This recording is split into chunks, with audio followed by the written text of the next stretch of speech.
What's the New York Giants' identity? How will they potentially navigate life without Saquon Barkley? We discuss all that and more with special guest Mike Golic Jr. on today's Locked On Giants podcast, coming your way next. You are Locked On Giants, your daily New York Giants podcast, part of the Locked On Podcast Network, your team every day.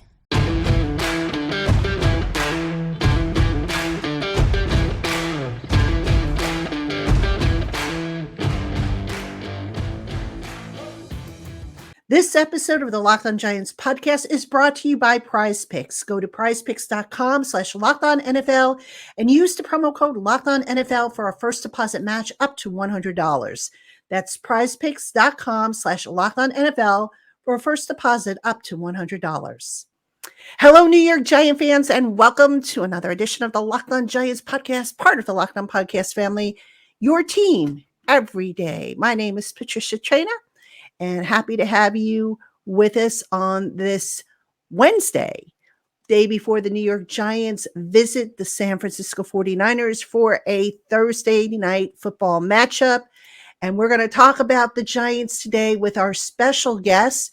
He is Mike Golic Jr. He is the host of the GoJo and Golic podcast, which is found on the DraftKings Network, weekday morning show from 8 a.m. to 10 a.m. on Samsung TV Plus and DraftKingsNetwork.com. And you can find it wherever you get podcasts. Mike, thank you so much for joining us on the podcast today. Thank you for having me. I really appreciate it. Okay, great to have you again, as always. This is Mike's second time on the podcast.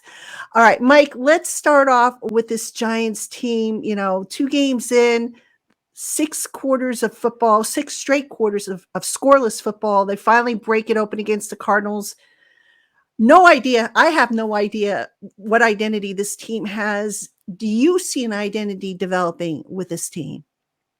I don't at this point. I see a team that had displayed resiliency, right? Because you mentioned the start to this season for a team that is looking to take the next step, which means they're still a young team. They're still a malleable team. They made some moves this offseason that we've talked about on here to try and make this season one where they can continue to build on that success. But to start off with a 40-0 drubbing in the division, the way they did against Dallas, who is a Super Bowl roster, is a loaded roster, and who was going to be a strength on weakness in a way that was always going to be tough for them. But game script wise, we know that got out of hand in a way that I even said I didn't think was totally indicative of what this Giants offense was going to be.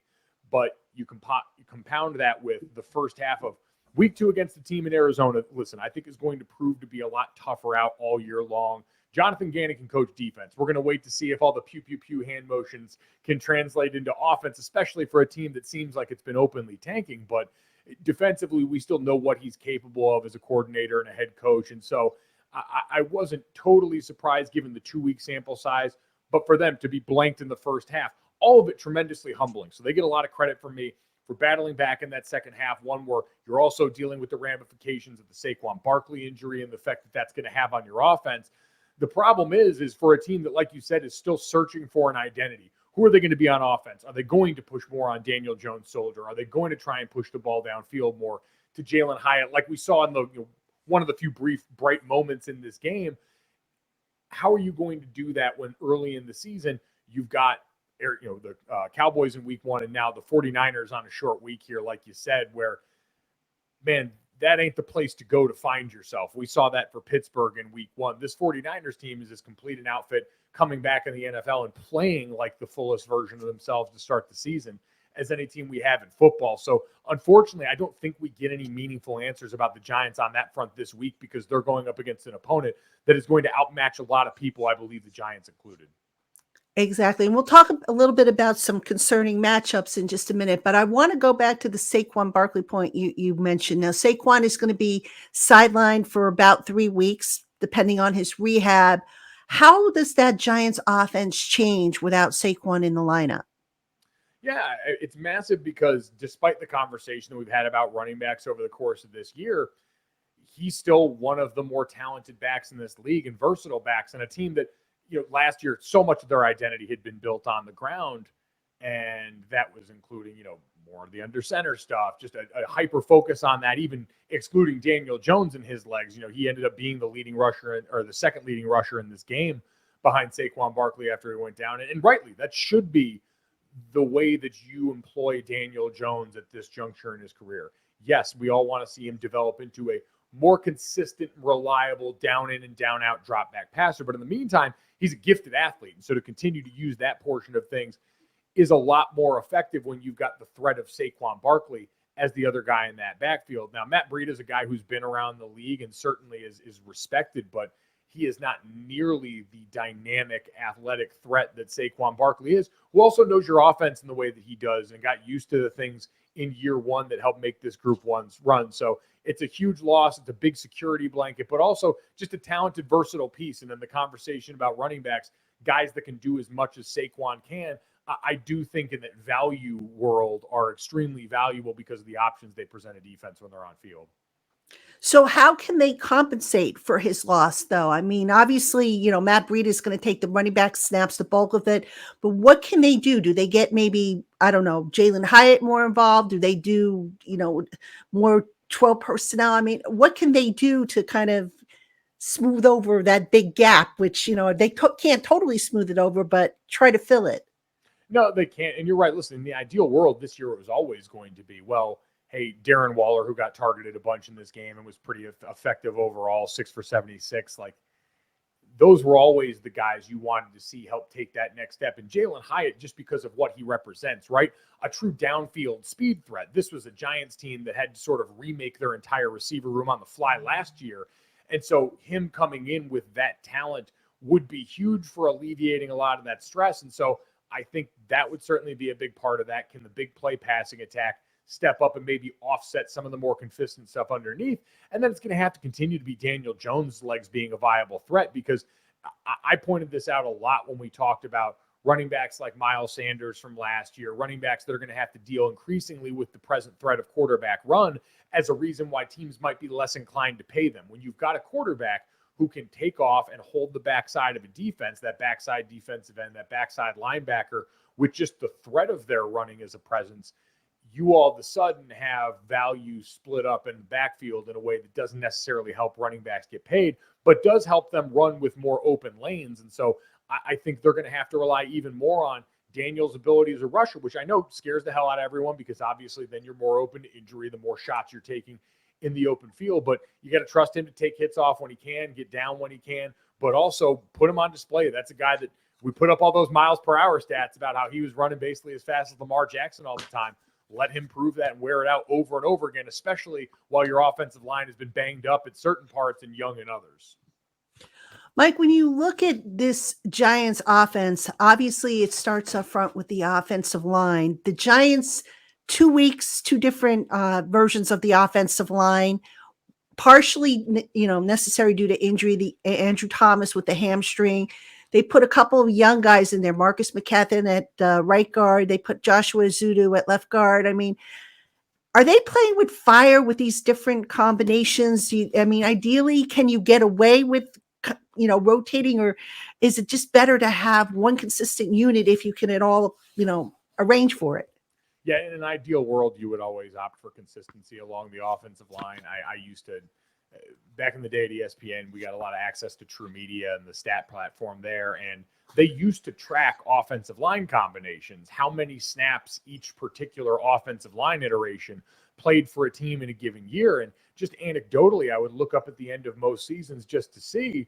And more often than not, the teams that were in the playoffs, the teams that were in the Super Bowl were teams that were in the top 10, top 5 of snap counts for their starting offensive line that had made it there, because it's twofold, right? One, it's indicative that you've been healthy, which is the number one overall thing that you prize in the NFL season.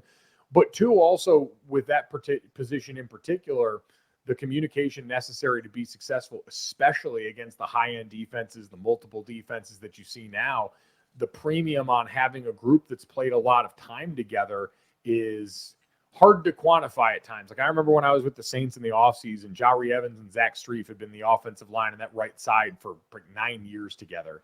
And the rest of us, you got calls for situations, how many guys are we sliding in a certain direction here? What's the blitz look we have, and how are we going to adjust to it? We would have code words and calls for all that stuff. And Zach and Ja would just be able to look out at the situation that they've both seen together over and over again for years on end. And Zach would just go, Ja, and Ja would go, I know. Like, they wouldn't have to communicate anything specific because they both saw the game the same way. The charge for an offensive line is to have 5 guys see everything through one set of eyes. And you only get that outcome if you've got enough reps together. And so, again, part of that is the luxury of injury and performance. If you've got good guys who are healthy, that's a lot easier than the Giants who are searching for the best 5. The problem for them is, again, you can search for the best 5 and have a lot easier time when your first 3 opponents don't include the 49ers and the Dallas Cowboys. Like, you're going against 2 defenses where, with their best players and pass rushers, if you don't have 4 hands on them at all times, bad things are going to happen. And that's once again going to be the challenge this week is you've got to scheme around just keeping your quarterback upright when you're playing against the 49ers. You've got to find a way every single play to look over for Nick Bosa or Eric Armstead and say, all right, we've got to account resources for them. It can't just be we call our protection like normal. It's we got to figure out where chip help's going. We got to figure out where the slide's going on that play. And when you're trying to do all that, where you're finding your best 5, you're fighting an uphill battle. It really, you just need to kind of get clear of and make sure everyone comes out healthy because it's an overwhelming strength on weakness right now. Mike, the Giants offense has struggled to start quick. And this is a problem going back to last year, you can say. What did they need to do in order to come out of the gate a little bit faster than what we've seen so far with this coaching regime? Yeah, and I want to give this, Brian Daboll and Mike Kafka, like, they're incredible coaches and incredible scheme coaches and did so well last year in maxing out the strengths of this roster and in a way that was markedly different than what they did in Buffalo. You and I talked about that. Is the Brian Daboll offense we saw last year wasn't the stuff he was running with Josh in Buffalo. And so I think right now they're dealing with a lot of the things that we talked about. But the key to starting fast for me is always getting your quarterback into a rhythm early and finding the things that work best and easiest for him.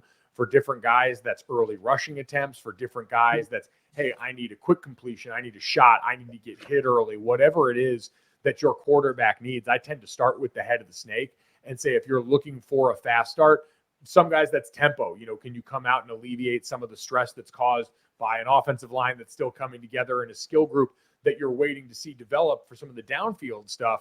Can you overcompensate that by coming out and going a little bit of tempo to start, things like that? So for the Giants, it's going to be tough because, again, some of this just quality of opponent early on in the season that they're going to be going against.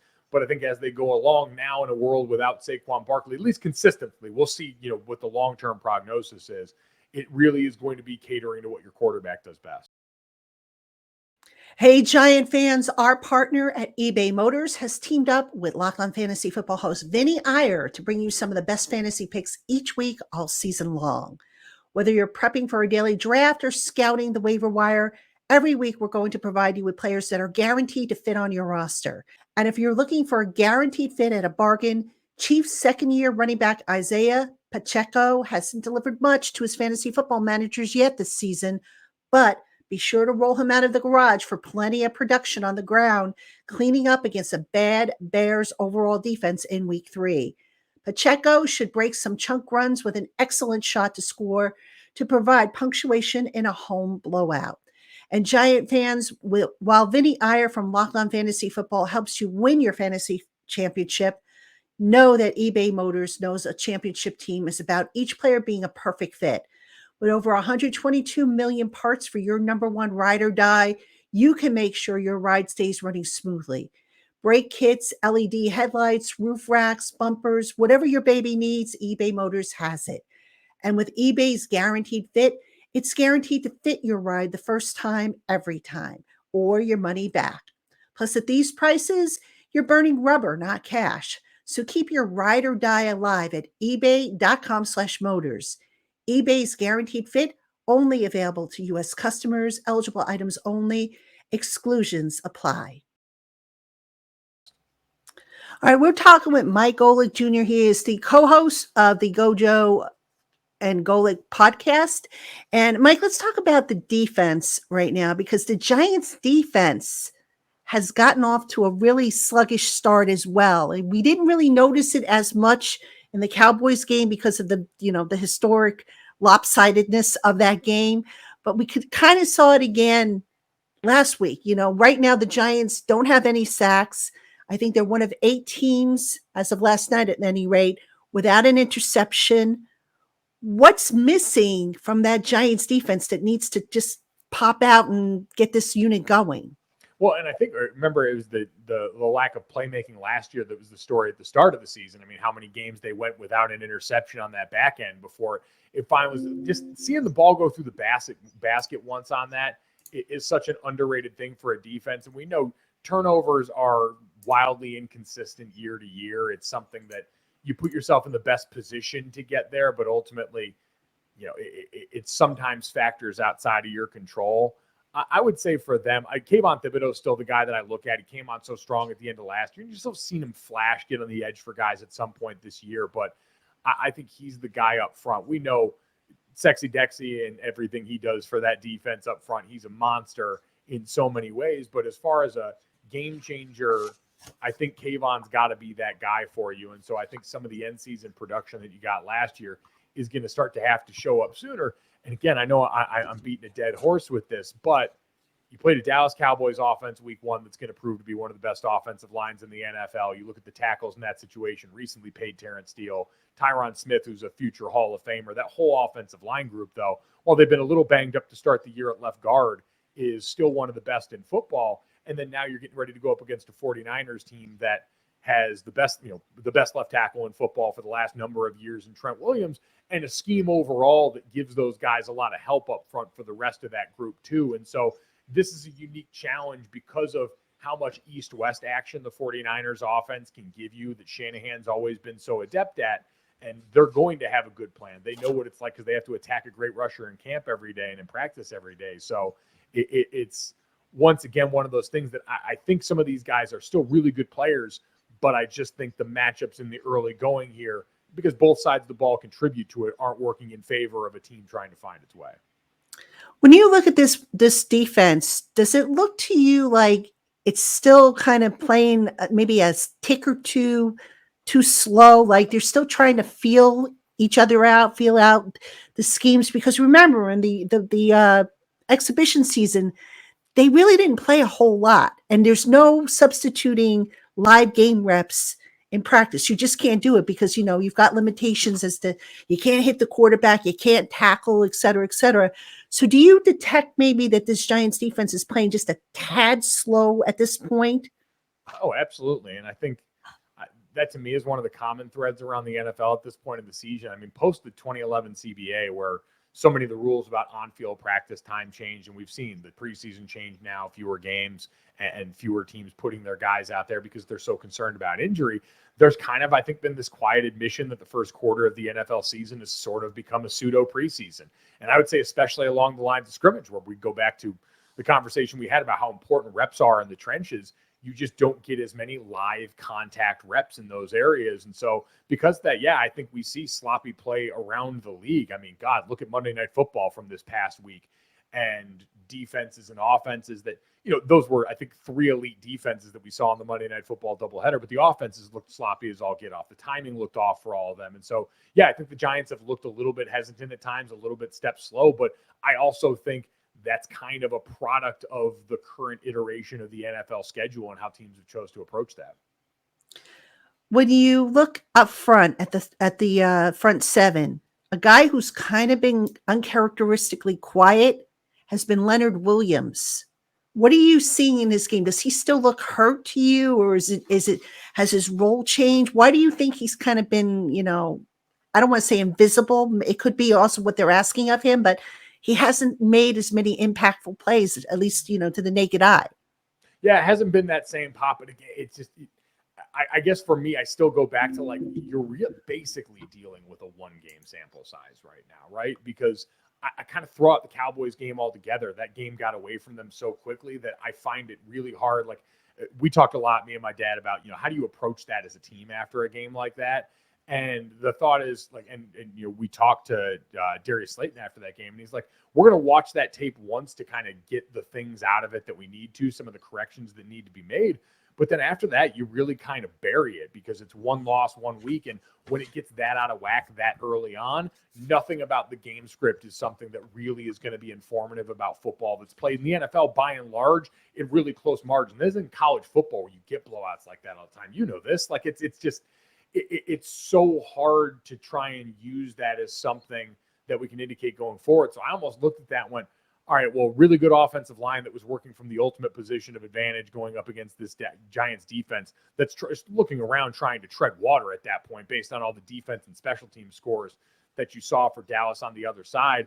And then this Arizona team's kind of like trying to hit missed at this point. They're weird to get their arms around because no one expected them to be that good. And so I think I'm not going to read too much into Leonard's play yet and just basically say that the first couple of weeks are tough and ugly for a lot of people. And we've seen very few teams, quite frankly, outside of a team like the 49ers. There haven't been a lot of teams that I think have come out and played clean football. We've seen spurts of good football, but we haven't seen a ton of clean football. Even looking in the division, the Philadelphia Eagles have not looked like the dominant force that they were over the course of a lot of last season for any number of reasons right now. They had a lot of turnover there, but even with the quality of that roster, it still hasn't looked perfect in some of the areas like linebacker where we know they've lost guys. And so, again, I'm understanding that everyone's really kind of still working their way into this.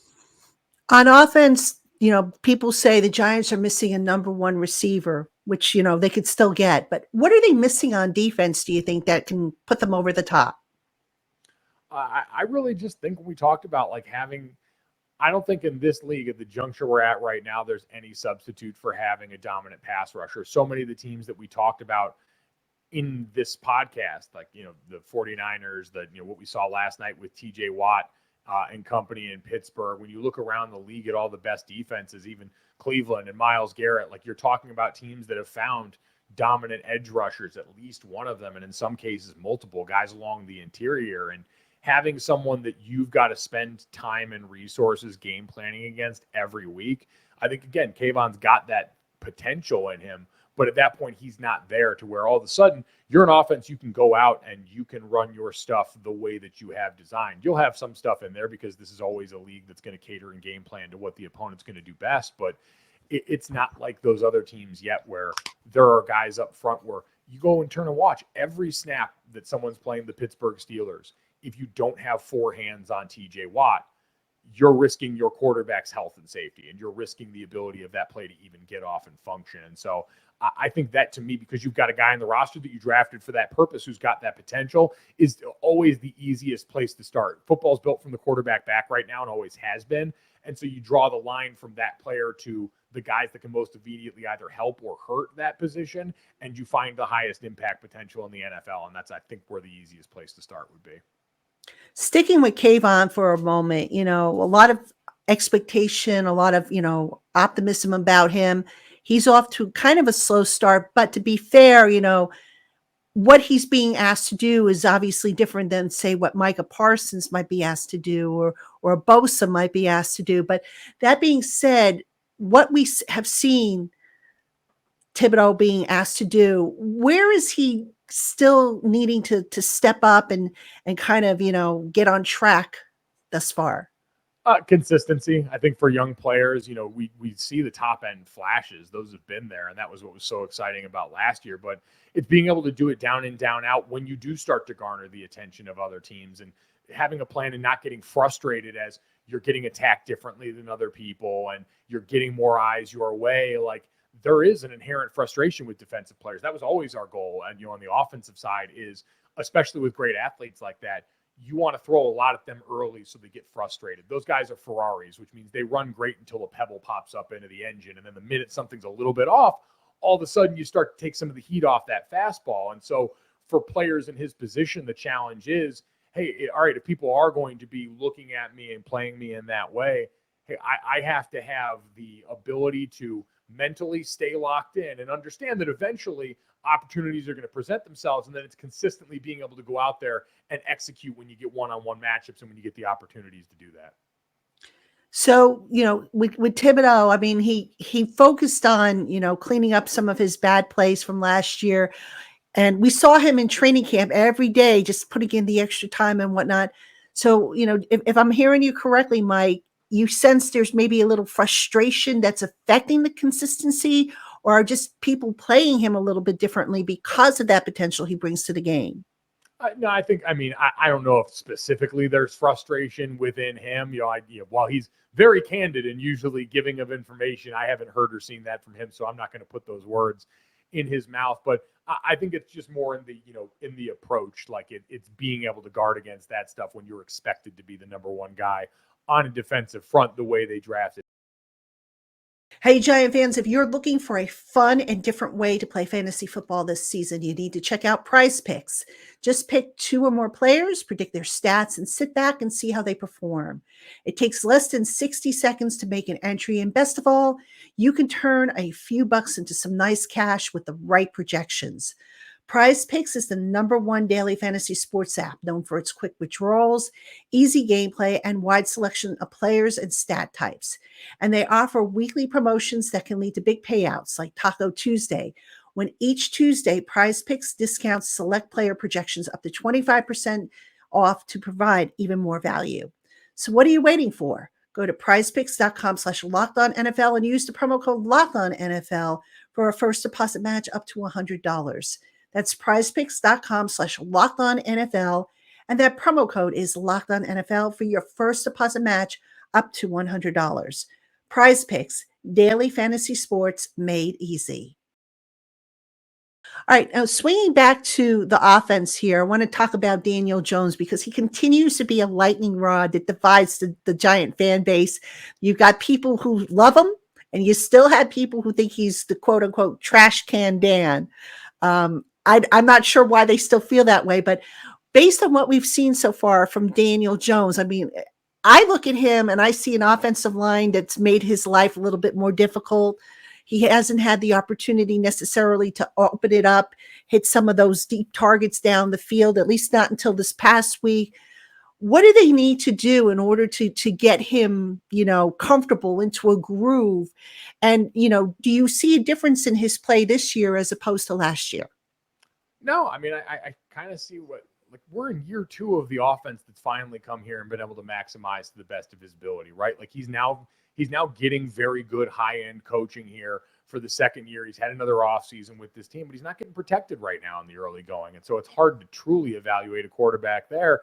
I kind of see the guy we always see. Very good quarterback. Not a great quarterback at this point, but a very good quarterback. And people are going to, I think, wrongly use the contract to slight Daniel Jones. See people saying that this is your $40 million a year quarterback. Like, we all saw the way this contract was structured. It was an understanding on both sides that, hey, we believe that there is even better in the future of this player with this current staff.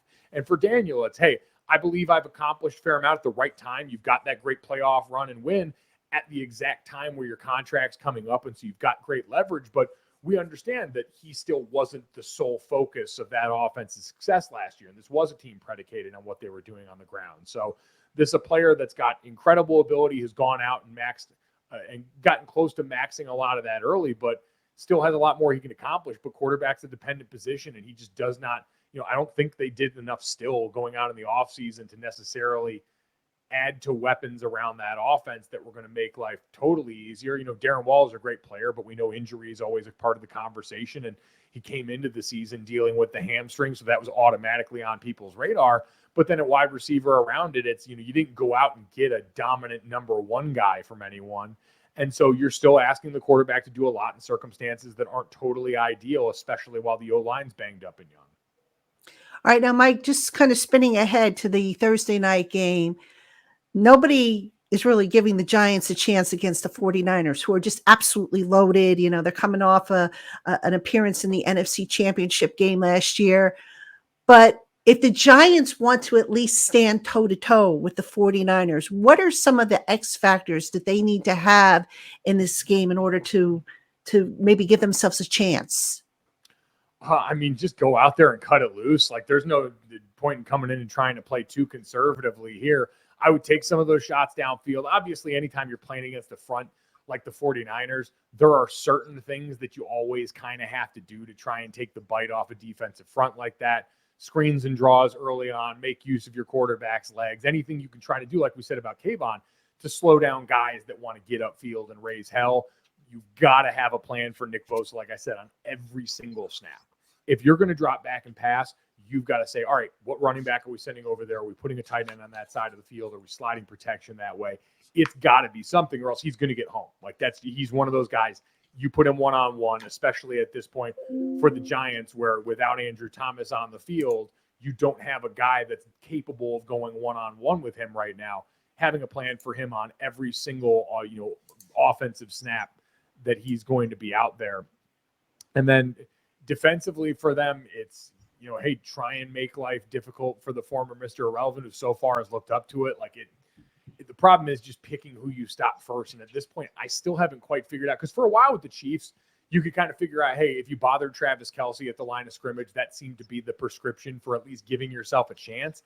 I still haven't quite figured out where the head of the snake is for this 49ers team. You could say maybe Christian McCaffrey, because the amount of stuff that he does. I think George Kittle's a guy that can play really selfless football at times. Early in the season, week 1, he spent a lot of his time just trying to bother TJ Watt when they were playing the Steelers, and he didn't have the most dominant offensive game. But the minute all of a sudden you get him loose, he can affect you in that way. And so I think for them, it's really trying to figure out, hey, pick one of these guys, maybe Brandon Ayuk, who early in the season has looked like the true number 1 receiver for them, has really grown into that role. You got to pick who you're going to slow down and then say, all right, we're going to have to do that. We're going to have to try our best to send guys and bother the quarterback there in Brock Purdy and kind of take some risks there, because if not, this offense can death by 1,000 cut you as well or better as anybody in the league. So I'd say it's, have a plan for Bosa on the other side and then try and get to Purdy as often as you can, as early as you can. All right, Mike, great stuff. Appreciate you coming on. Folks, you can find him on GoJo and Golic, which anchors DraftKings Network weekday morning show from 8 a.m. to 10 a.m. on Samsung TV Plus and DraftKingsNetwork.com. And it's also available via audio wherever you can find your podcasts, on Spotify, Apple, and again, wherever you find your podcasts. Mike, I appreciate you coming on with me. It was always great talking football with you. This was your second or third time on the pod, so it's a pleasure. So I want to wish you good luck with your podcast. Giant fans, make sure you keep it here on the Locked On Giants podcast. We have Crossover Thursday coming up tomorrow, and then we'll do a review on Friday of the Giants and 49ers Thursday night football matchup. For Mike Golic Jr., I'm Patricia Traina. Giant fans, we will see you tomorrow.